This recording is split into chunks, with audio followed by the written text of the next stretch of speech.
partir de ahorita vamos a comenzar la parte de enfermedades sistémicas, ¿sí?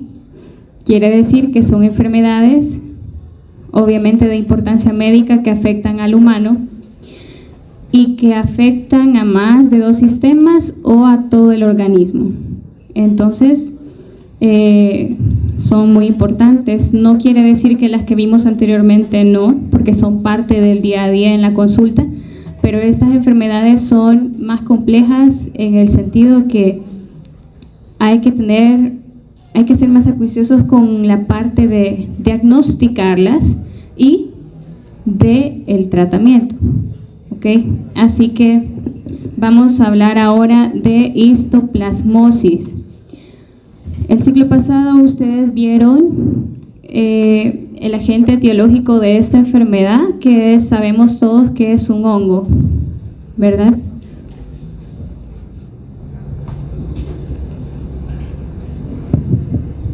Permítanme.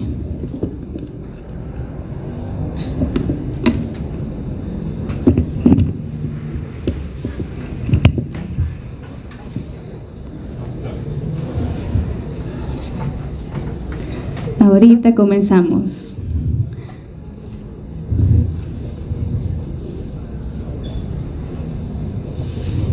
¿No?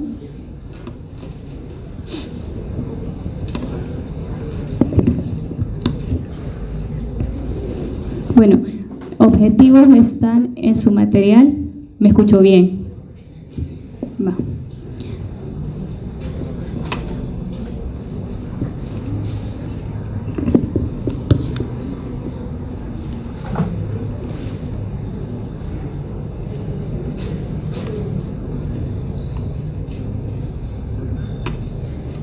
¿Dónde está el grupo 2? Grupo 2, levante la mano. Levántenla bien, quiero contar. Ok. Es que los amenacé, no, mentira. No me estoy bromeando. No se arriesguen a perder el parcial por inasistencias. ¿Qué fue ese ruido? Es cierto, mire, un compañero tuvo, me acuerdo cuando yo llevé Transmi, faltó y perdió el parcial de parásitos en la Transmi 1 y todos dijimos, pobrecito, va a dejar la materia, pero no, pasó. Pero pasa.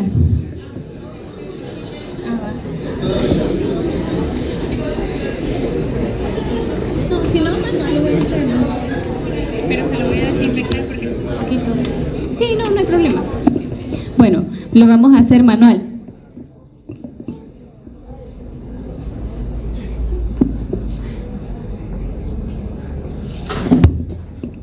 Vaya, objetivos. Ya saben que casi todas las clases se manejan de la misma forma. Comenzamos con factores de patogenia, la patogenia como tal. Vamos a hablar también de la enfermedad, el cuadro clínico, las pruebas de diagnóstico de laboratorio y también características epidemiológicas y prevención y control.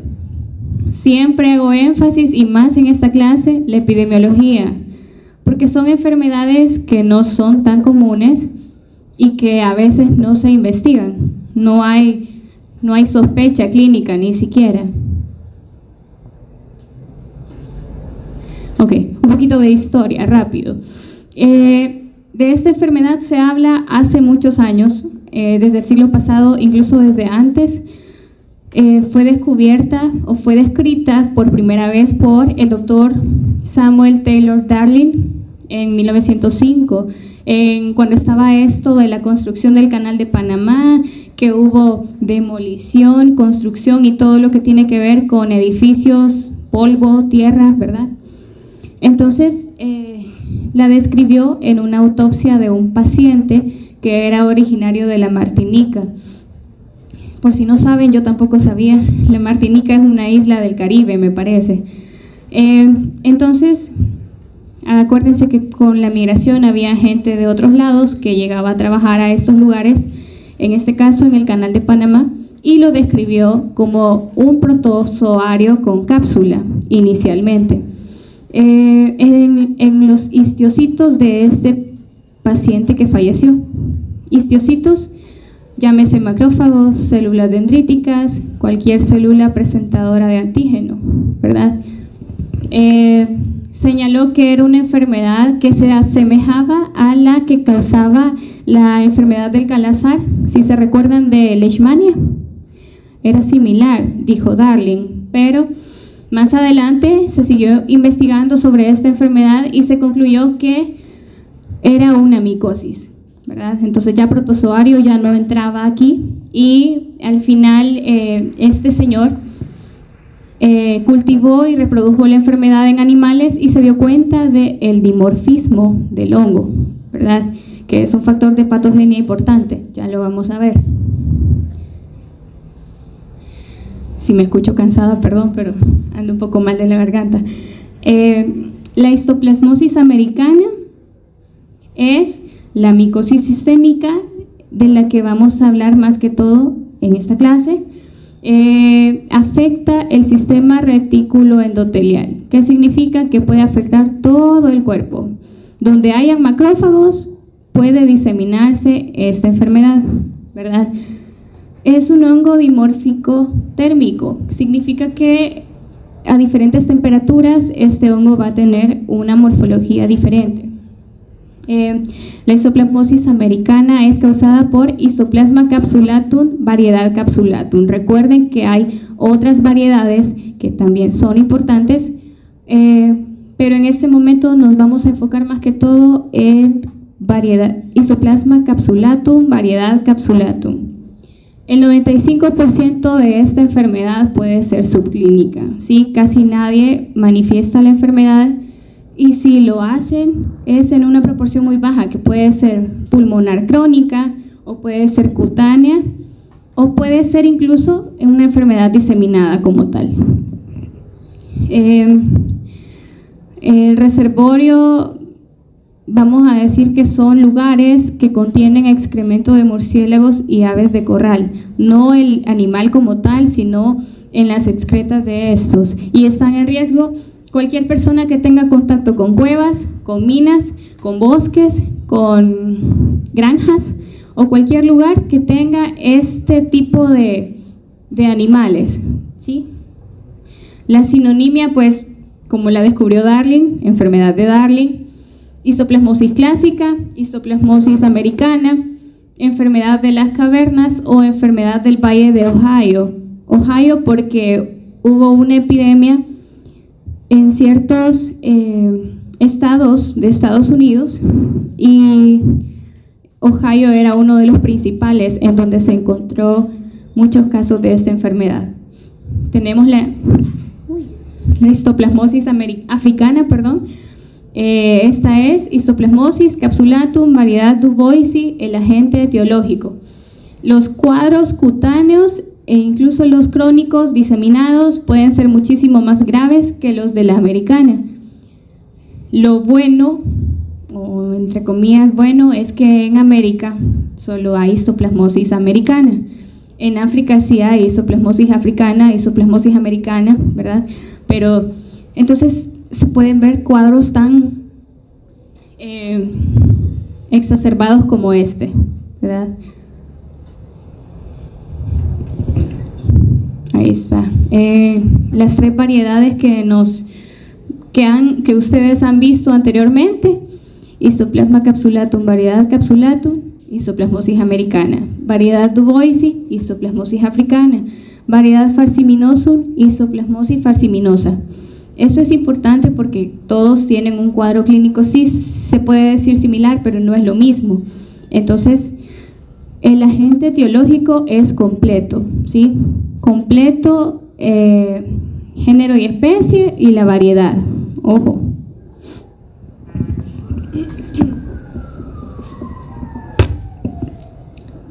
En cuanto a los factores de patogenia, les mencioné el dimorfismo. Dijimos que era un hongo dimórfico térmico. El dimórfico. ¿Qué es dimórfico? O dimórfico clásico. ¿De qué a qué? De hifa levadura. de IFA levadura. Entonces, la fase saprofítica, vamos a tener los micelios, en este caso las hifas tabicadas. Si ustedes ven ahí en la imagen están los macroconidios equinulados y los microconidios o microconidias. Esta fase se da a temperaturas de 22 a 29 grados más o menos, en teoría, temperatura del ambiente, ¿verdad? Y la fase parasitaria es la que se da, en este caso, dentro del humano, intracelular, porque es un hongo intracelular facultativo, y se da muy bien a temperatura de 37 o 36 más menos 1, si lo quieren ver así, que es la temperatura del cuerpo humano, la temperatura normal. Entonces, en la segunda imagen ustedes pueden ver ahí una célula gigante multinucleada y tiene levaduras adentro, o un histiocito. Ya mencioné, en este caso, principalmente el macrófago o células dendríticas. Pero dejémoslo en macrófago. Nos vamos a referir ahorita solo a macrófagos, pero puede ser cualquier histiocito.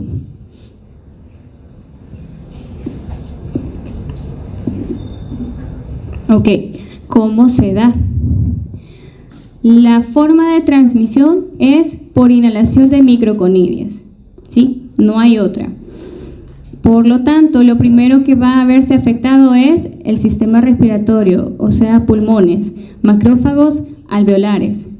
Porque cuando este hongo ingresa, nosotros inhalamos las microconidias, que tienen el tamaño perfecto para caber dentro de un alveolo. Entonces, cuando el hongo, en este caso las microconidias, que son las esporas, entran al alveolo, cambian su forma por el dimorfismo clásico que ya mencionamos a levadura dentro del macrófago. Son fagocitadas por macrófagos y no necesariamente van a ser lisadas o destruidas por en primera instancia, ¿verdad?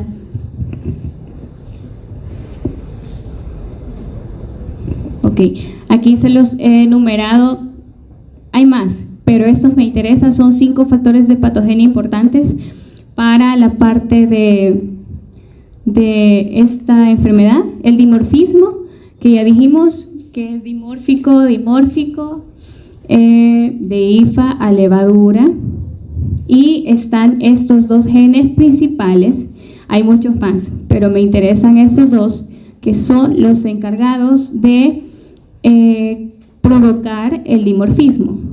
Codifican para que se pueda dar el dimorfismo en este hongo. Está el DRK1 sinasa. El sinasa está de más, pero es para que no se les olvide. Es DRK1, que significa sinasa reguladora de dimorfismo 1. Y el otro, que si no recuerdo qué era la W, pero es WOR1 histoplasma. Son los 2 genes principales que van a producir o van a permitir que se dé ese dimorfismo en el hongo para que nos pueda infectar.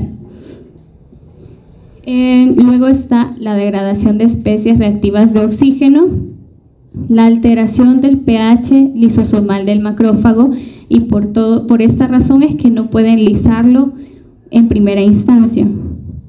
Lisar a la levadura me refiero.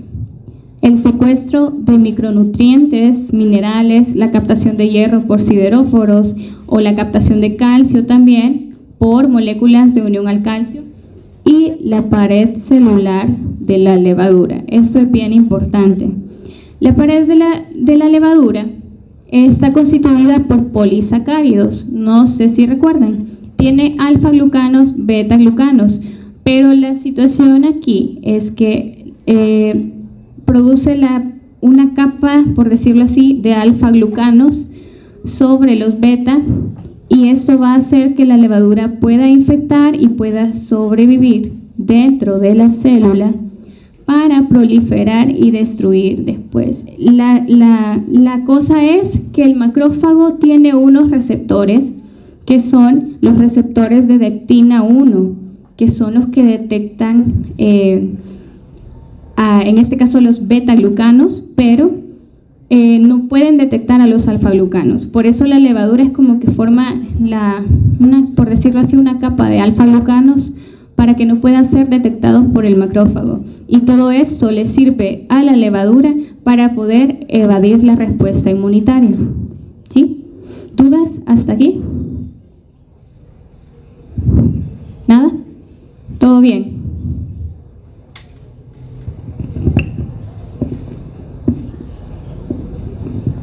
Ok.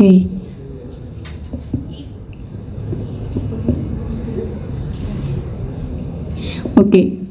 Bueno, ¿se recuerdan? Los macrófagos tienen nombre de acuerdo al lugar o a la localización que tienen. Por eso les he puesto esas letras ahí. ¿Cómo se llama a nivel de...? Bueno, se lo voy a decir en orden.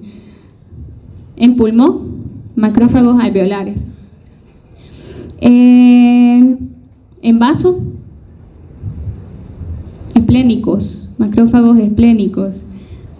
A nivel de hígado, células de Kupffer, macrófagos. Ajá. A nivel de riñón,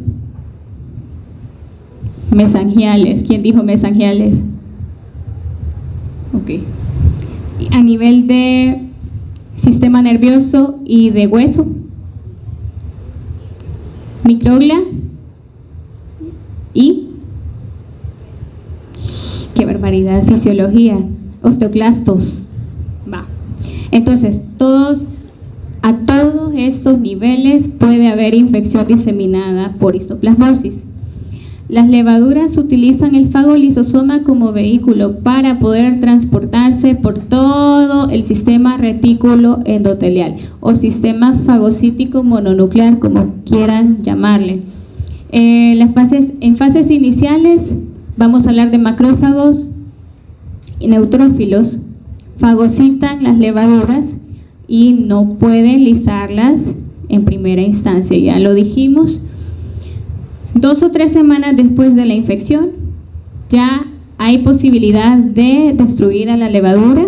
Los linfocitos T ya están sensibilizados y tienen la capacidad de producir citoquinas proinflamatorias, principalmente esas 3 que están ahí.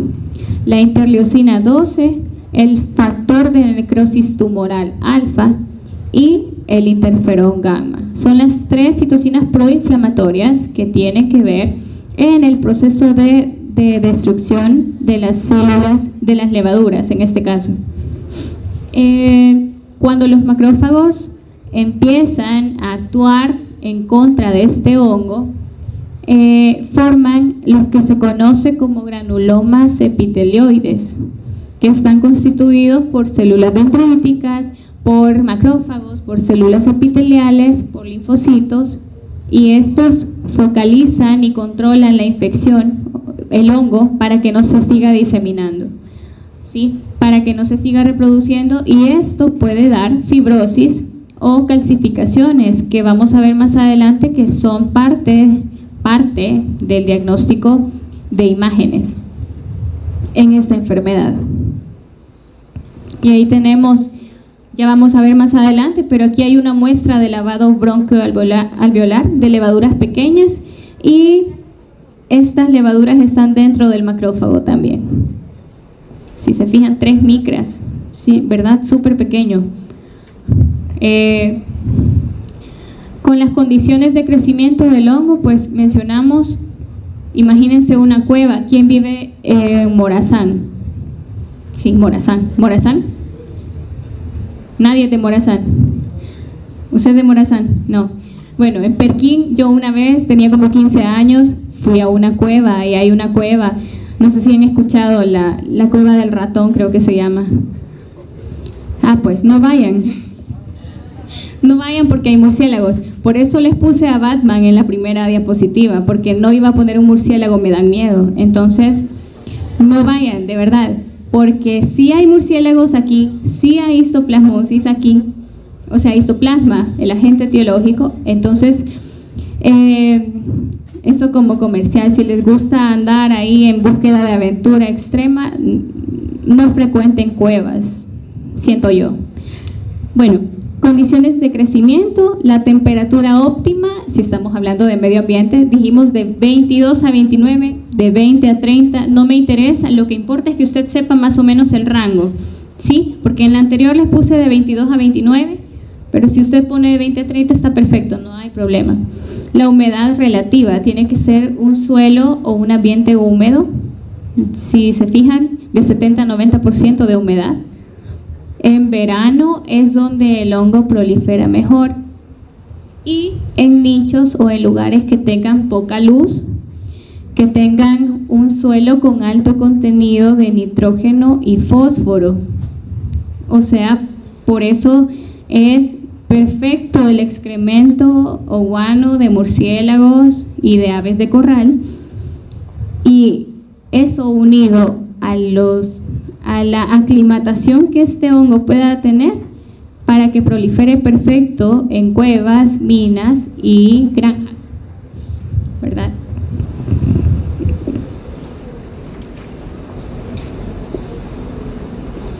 Ok, ahí tenemos unos conidios con la tinción lactofenol azul algodón, y aquí esta es una biopsia de hígado. Aquí, como ven, también hay levaduras dentro de los macrófagos. Kupfer, células de Kupfer. Tenemos también factores predisponentes. Para comenzar, tenemos que saber que la gravedad de la infección o de la enfermedad, más bien, va a depender principalmente de estas tres que están aquí. La intensidad de la exposición, llámese tiempo de exposición, llámese cantidad de microconidias que estamos inhalando, además del estado inmunitario del hospedador. Eso es clave, porque esta enfermedad, si bien nos puede afectar a todos, incluyendo niños, adultos mayores, jóvenes de 30, 50 años, todavía están jóvenes a los 50, de verdad. Entonces, pero a la cabeza van pacientes con VIH, pleca, SIDA, ¿sí? Entonces, no podemos descartar que no, a mí no me va a dar porque mi sistema inmunitario está súper bien. Sí puede pasar, no es lo común, pero puede pasar. Además de esto, la estructura del pulmón del hospedador. ¿A quién ya le ha dado tuberculosis? ¿A nadie? ¿De cualquier tipo? No. Ok, qué bueno. Los pulmones pueden tener ciertas situaciones que hacen que su anatomía natural no esté. Llámese calcificaciones, cavitaciones o cualquier lesión que haya quedado posterior a una infección previa. Entonces, esos pulmones que tienen esos pequeños defectos también pueden predisponer al paciente a padecer esta enfermedad.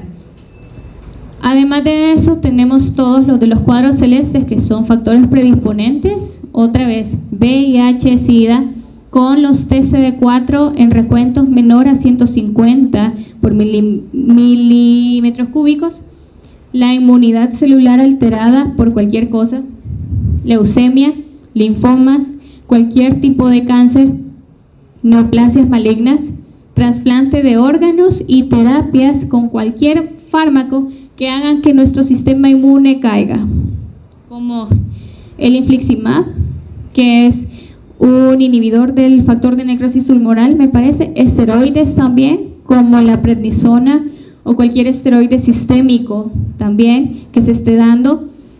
Generalmente esas terapias se dan para los que han sido trasplantados, para que el cuerpo no reaccione contra el nuevo órgano, ¿verdad?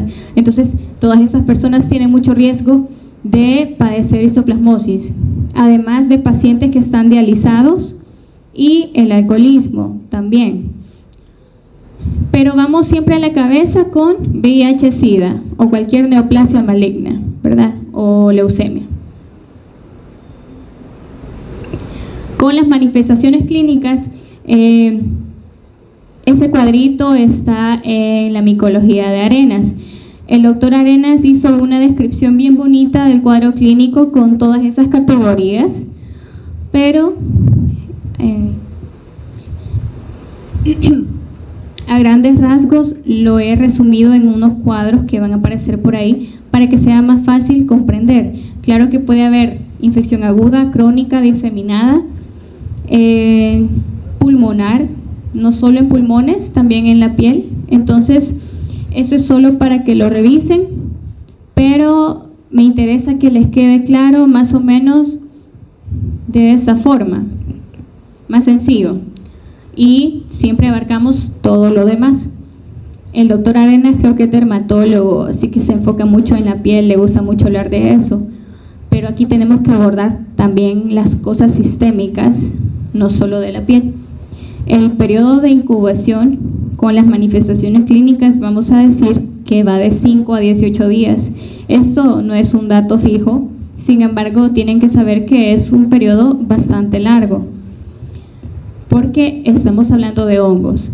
Y lo vamos a dividir en la enfermedad subclínica, en la enfermedad pulmonar aguda, en la enfermedad pulmonar crónica y en la enfermedad pulmonar diseminada. Aquí me falta la cutánea primaria, que es la que solo se da a nivel de piel.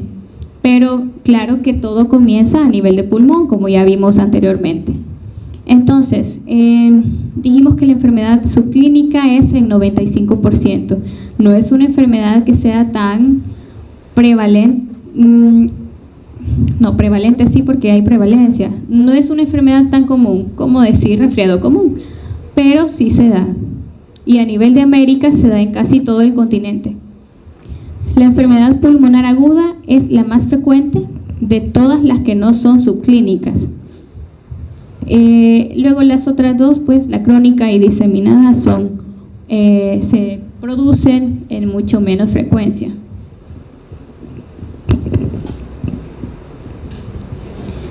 La enfermedad sintomática se puede dar o se da en una mayor proporción o exacerbación de cuadro clínico como tal en pacientes infantiles, pediátricos o en mayores de 60, 70 años.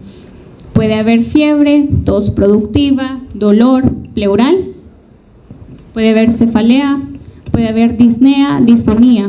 Se puede presentar básicamente como un cuadro gripal y usted no va a saber en primera instancia, tiene histoplasmosis. Por eso les digo que muy importante la epidemiología que vamos a ver. Si tienen dudas de alguno de estos términos, pregunten. Yo sé que muchos ya lo saben porque lo han visto en fármaco o lo han visto en fisiología, pero no está de más. Siempre puede haber uno que otro término que son nuevos para ustedes. A nivel de piel puede haber eritema multiforme, ¿verdad? Pueden haber mialgias, artralgias, diaforesis, pérdida de peso, estertores, sibilancias y hemóptisis. Todo esto por afectación pulmonar. En niños puede haber calcificación de los ganglios linfáticos mediastínicos. ¿Sí se acuerdan cuál es el mediastino? Porque vamos a hablar mucho del mediastino ahora. Sí. Esos espacios que están entre la pleura, el pulmón, todo eso, ¿lo vieron en anato? Va, ok.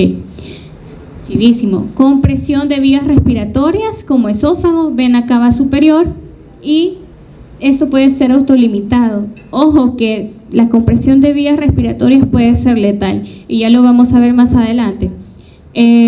Además de eso, en 1% de los casos pediátricos puede haber enfermedad diseminada.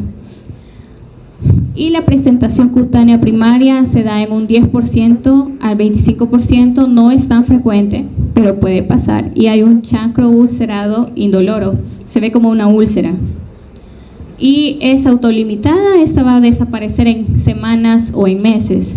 El cuadro clínico es bastante florido, entonces quiero que se fijen bien que hay manifestaciones que pueden estar, por ejemplo, en la enfermedad aguda y crónica, pero hay unas que solo están específicas en la crónica, por ejemplo, o en la diseminada, o a nivel del sistema nervioso central. Entonces, vamos con la enfermedad aguda. Aquí quiero que vean algo. La enfermedad crónica es esto y esto, ¿sí? Solo esto es la aguda, con eso quedémonos, esas 4 cositas. Entonces, enfermedad aguda, puede haber pérdida de peso así como en la tuberculosis. Si se fijan, hay síntomas que son muy parecidos a los que vemos en tuberculosis. Pérdida de peso, diarrea, anemia, fiebre, tos, adenomegalias, hepatosplenomegalia. Enfermedad crónica. Enfermedad crónica. Pápulas, nódulos y lesiones moluscoides. ¿Se acuerdan del molusco contagioso? Se ve parecido, pero se ulcera. Pueden haber abscesos, puede haber celulitis. En el 75% se puede manifestar a nivel de boca, ¿verdad? Úlceras orales, nódulos en la lengua, encías e incluso hasta la laringe. Puede haber hepatosplenomegalia también, tanto en enfermedad aguda como en enfermedad crónica, meningitis, endocarditis, úlceras intestinales y enfermedad de Addison. Es bien importante. ¿Qué es enfermedad de Addison?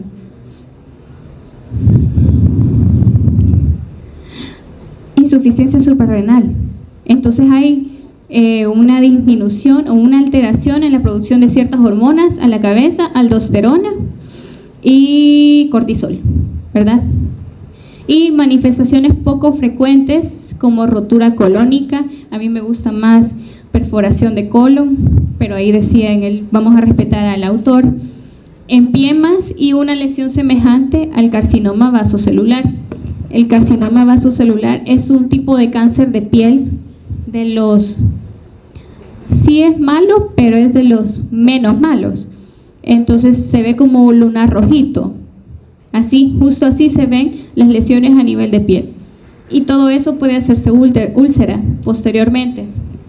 En el caso de la histoplasmosis pulmonar diseminada, puede diseminarse a todas partes, de pulmones, a médula ósea, a vaso, a hígado, ¿verdad? A glándulas suprarrenales y a piel y mucosas.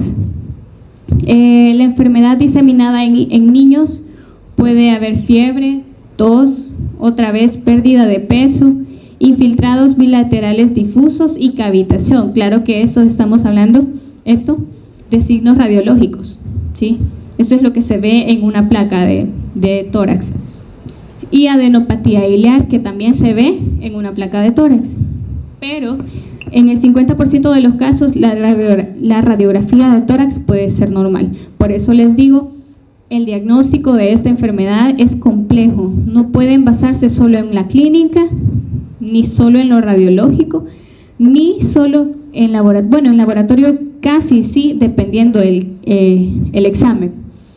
Pero la clínica es parecida a un montón de enfermedades que ustedes ya vieron. Entonces, y generalmente no se busca, no se investiga. Lo primero que piensan es con una persona que tiene una probable neumonía, que tiene tos, que tiene fiebre, tuberculosis, ¿sí? Aquí en el país, porque aquí la tuberculosis es endémica, la histoplasmosis no tanto como en otros países. Entonces, no es lo primero que se me viene a la mente cuando llega un paciente así. Ok, formas fulminantes. Casi en todos los cuadros puede haber fiebre, diaforesis, pancitopenia, síndrome de dificultad respiratoria, sepsis, insuficiencia suprarrenal otra vez y CID, coagulación intravascular diseminada. ¿Saben qué es eso? ¿Ya lo han visto? No. En fisio. Fármaco, no. En fármaco. Ok, es una situación, un problema de coagulación a nivel sistémico. Se hacen pequeños trombos por todo el cuerpo. Usted agota sus factores de coagulación, todo lo que tiene que ver con la coagulación, y por eso hay un sangrado excesivo y la persona puede fallecer. Es una situación bien delicada. Pasa mucho con las embarazadas cuando se complican en la cesárea o algo así.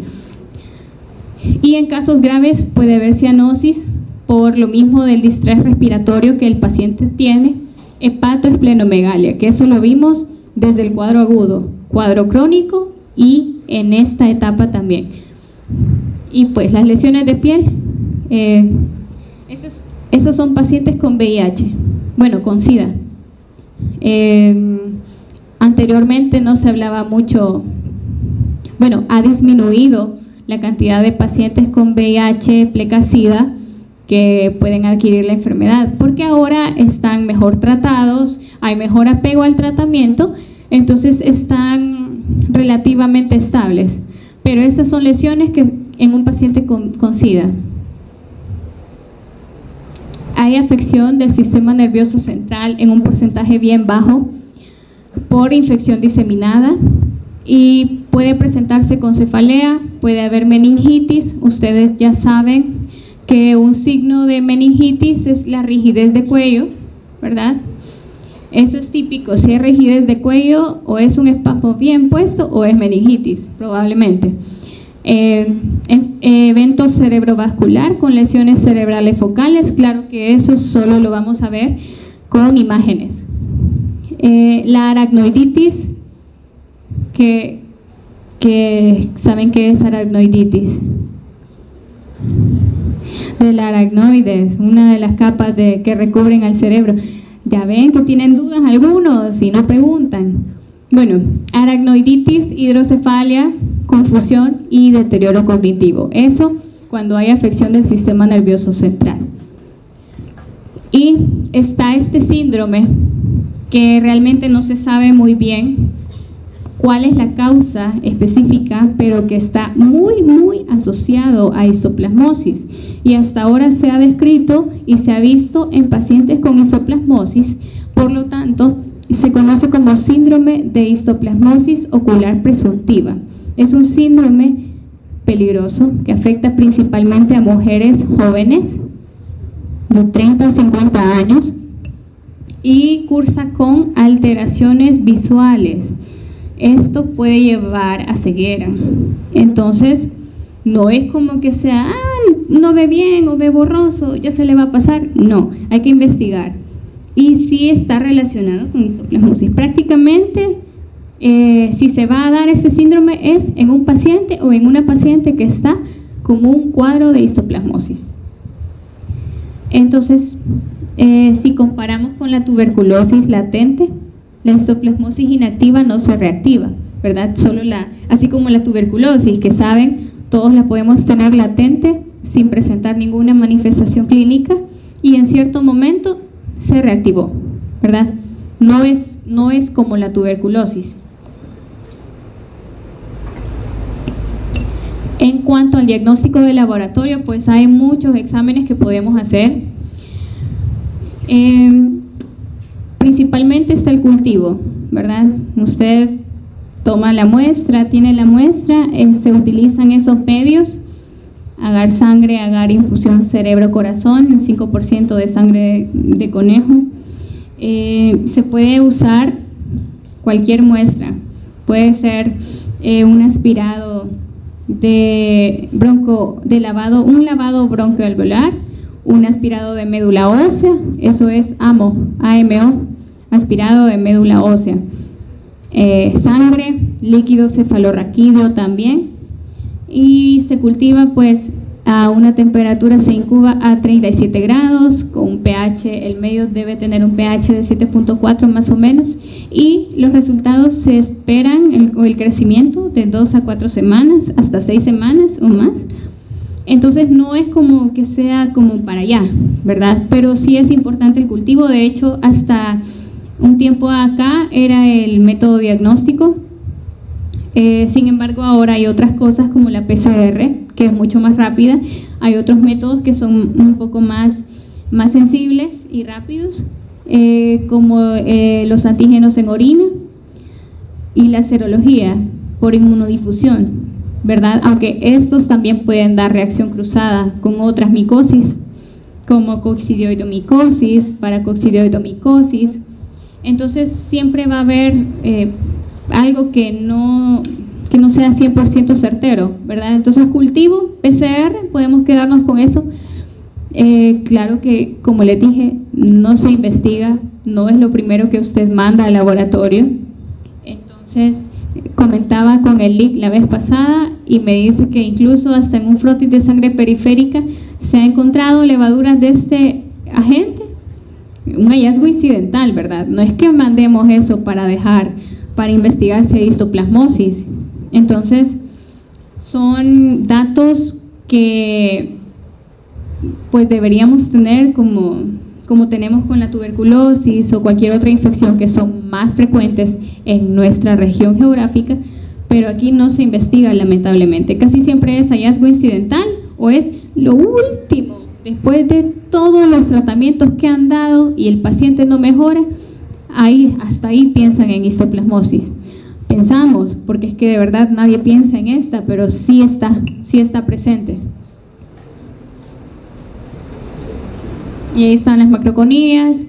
Esta es la fase levaduriforme en cultivo.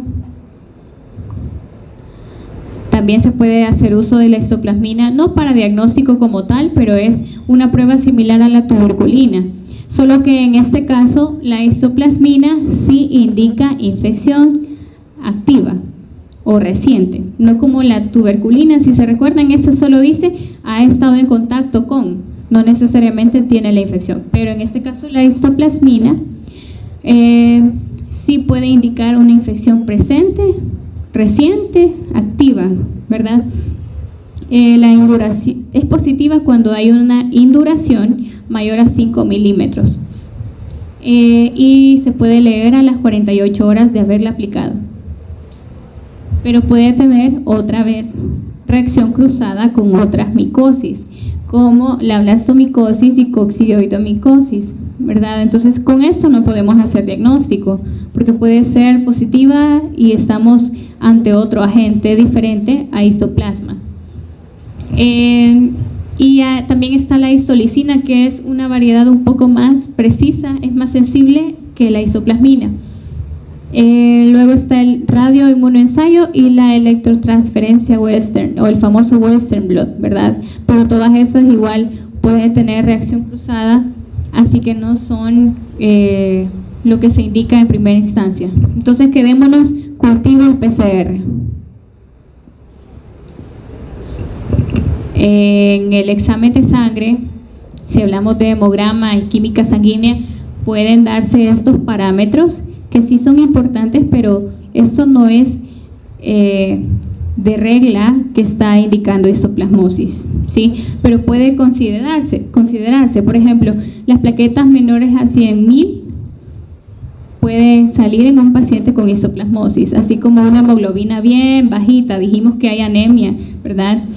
En la histoplasmosis puede cursar con anemia, en este caso hemoglobina menor a 8, y en la química sanguínea, pues, ya que es una enfermedad que se da a nivel sistémico, puede afectar cualquier órgano y pueden haber una AST, o sea, las transaminasas, en este caso la aspartato aminotransferasa, 2.5 veces aumentado de su valor normal.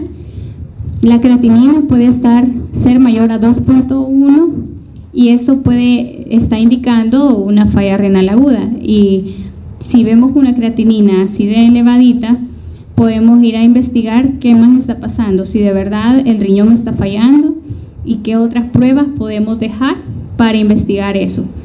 Además de la albúmina, ¿verdad? Es menor a 3.5. Esto, como les digo, solo es un parámetro que podemos utilizar para sospechar histoplasmosis. No significa que con eso hacemos diagnóstico, porque todo eso puede verse alterado en un montón de enfermedades más, no solo en esa. Y la lactato deshidrogenasa, pues también puede estar al doble de su valor normal. Claro que esto es un paciente grave, ¿verdad? Hay distrés respiratorio, insuficiencia respiratoria, insuficiencia suprarrenal, etcétera.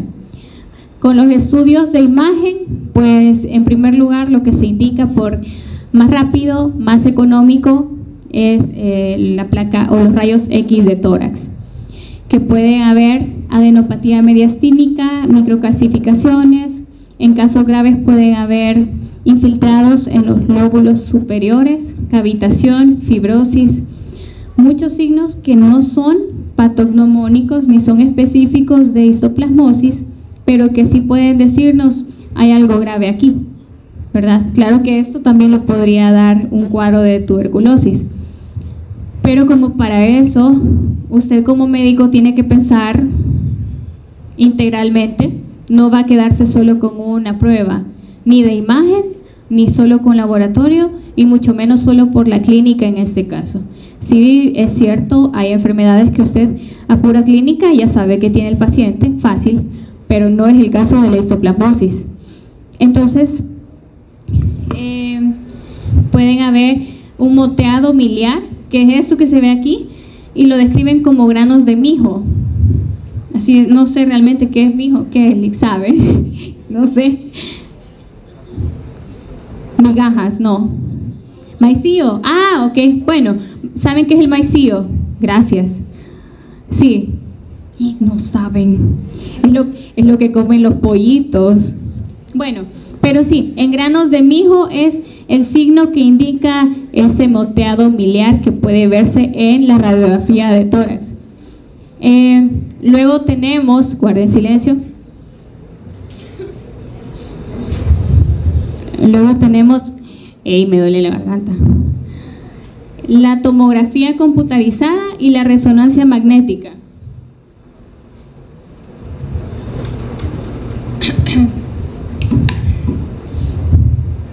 Y la resonancia magnética. En la tomografía se puede ver este signo que está aquí, se llama signo del halo invertido, que también puede verse en alguna otra patología, pero lo vamos a poner aquí como descripción para una sospecha de histoplasmosis, y es este signo que se ve aquí, es una opacidad, la logran ver, la flechita lo señala. Ahí atrás, ven, sí, va. Lo voy a, sí. Qué buena idea. Vaya, ok. Ahí, ¿verdad? Es un anillo, se ve la opacidad y se ve lo demás en vidrio esmerilado, así como el esmeril que tienen sus láminas donde hacen los frotis, ¿verdad? Así que ese es el signo del halo invertido que puede verse en una tomografía al tratar de hacer diagnóstico de histoplasmosis. Ojo ahí. Y con diagnóstico diferencial, un montón. Todas estas son las primeras que pensamos antes de llegar a histoplasmosis. Entonces, tal vez no todas, pero tuberculosis pulmonar, incluso el EPOC, que no tiene nada que ver con enfermedades transmisibles, la neumonía bacteriana y viral por cualquier agente, en especial leptospirosis, brucelosis, COVID-19, mononucleosis infecciosa. El síndrome de Loeffler incluso, la enfermedad de Gaucher y síndrome de Church-Strauss, y el estudio histopatológico, pues, se ve, bueno, Leishmania, ¿se recuerdan de Leishmania? Todas las fases, ¿verdad? Y Toxoplasma gondii, que todas estas pueden también parecerse, pero no son lo mismo, además que no son parásitos intracelulares, ¿verdad? Son de tejidos sanguíneos. Entonces, a diferencia de histoplasma, que sí es intracelular facultativo, o sea, dentro del macrófago. Y las complicaciones, pues la sobreinfección bacteriana, la insuficiencia respiratoria y cardíaca, porque dijimos que hay endocarditis, ¿verdad? Que hay toda la afectación que se da a nivel pulmonar, hemorragias por la CID que mencionábamos. ¿Qué era CID? Coagulación intravascular diseminada. Díganlo. Coagulación intravascular diseminada. No se les va a olvidar. Disfunción neurológica por la afectación al sistema nervioso central. Recuerden todos los signos que se pueden ver ahí y síntomas. Y la ceguera por el shock, por el síndrome de histoplasmosis ocular presuntivo. Okay.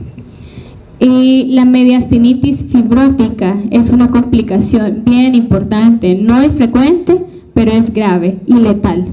En el 33% de los casos es letal. ¿Por qué? Porque esta puede es una fibrosis, es como algo durito que está en los ganglios linfáticos, ¿verdad? Entonces eso hace que se presione lo que ya vimos a nivel de vías respiratorias, ¿verdad? Hay obstrucción de vasos pulmonares y de vías respiratorias y se da el síndrome de vena cava superior. ¿Qué es ese síndrome? Hay ingurgitación de yugulares, puede haber edema de cara y otras cosas que tienen que ver con la mala circulación por la obstrucción que está causando esta fibrosis, ¿verdad? Entonces el paciente puede morir obviamente por un paro cardiorrespiratorio, pero es porque deja de respirar. ¿Cuánto me queda? Vaya, tenemos 7 minutos más o menos, 10. Epidemiología es una enfermedad cosmopolita, está a nivel de todo el mundo, afecta a todos los grupos étnicos. Aquí no importa si el color de piel, nada de eso, todos pueden enfermar por igual, porque ya vimos los factores de riesgo, ¿verdad? Entonces, además de eso, es la micosis respiratoria más frecuente en el mundo. Hay 200,000 casos nuevos cada año, o sea, no es tan común, pero sí hay. Es endémica en América Latina. Si usted nos hacemos aquí en este país un estudio con la histoplasmina, muchos podríamos dar positivo, probablemente no. La prevalencia es en hombres, 3 a 1, en relación de 3 a 1, puede ser relación de 6 a 1, mencionan otros autores, y pacientes con VIH-Sida a la cabeza. Vía de transmisión, inhalación de microconidias, y no, por esa razón no hay transmisión de persona a persona. Ya vimos los factores de patogenia y cómo este hongo causa la enfermedad, así que no hay transmisión de persona a persona. Acuérdense que es un hongo que es intracelular. Y el reservorio, pues ya lo mencioné en toda la clase, creo que no se les va a olvidar. Aquí está. Lo que está en verde es la histoplasmosis americana y lo amarillo la africana. Histoplasmosis americana en todo el continente americano y también en África. Y la histoplasmosis africana solo en África.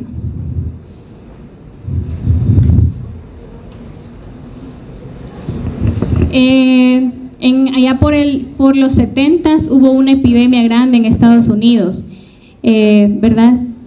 Todos estos, si ustedes viajan a Estados Unidos, tengan cuidado porque hay un montón de estados que son endémicos, como Ohio, Missouri, Mississippi, aquí en México y en Centroamérica también, y en Brasil, en Sudamérica. Pero hay muchos más países, pero no es tan frecuente.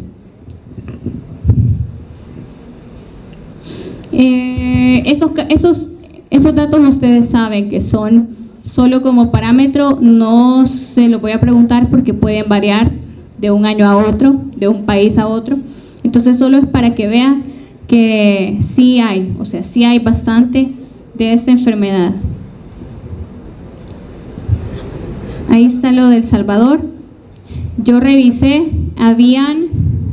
hay una que otra tesis, uno que otro estudio en el país y se vio que es la infección oportunista más frecuente en pacientes con VIH, SIDA. Antes la incidencia era como en el 5% de estos pacientes, ahora ha bajado por lo mismo que les dije del tratamiento, solo en un 2.4%, que en realidad es alto, Luego de la criptococosis y de la neumocistosis es la tercera micosis fatal, específicamente en estos pacientes, y desde 1951 al 65 se estudiaron 13 casos de isoplasmosis en menores de 18 meses, o sea, en bebés. No es común, pero en el Hospital Bloom se han hecho estudios y han llegado pacientes con isoplasmosis. Por lo tanto, no es una enfermedad que se queda solo con personas con VIH-Sida, ¿verdad? Acuérdense que los factores de riesgo están, ¿verdad? También se ve la enfermedad en personas Inmunocompetentes, no es frecuente, pero puede pasar. Ahí están todas las personas que por la profesión u oficio que hacen tienen mayor riesgo a una persona que no va a cuevas, que no trabaja de mineros. Los espeleólogos son los que andan explorando cuevas por hobby, ¿verdad? Todo lo que tiene que ver que sea al aire libre y que esté ese hongo proliferando.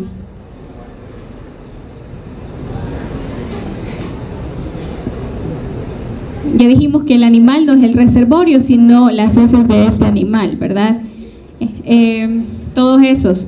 No puse murciélago porque me da miedo, son feos. Y los factores de crecimiento, otra vez, importante, suelos con alto contenido de nitrógeno y fósforo. ¿Qué hora es? Ya vea.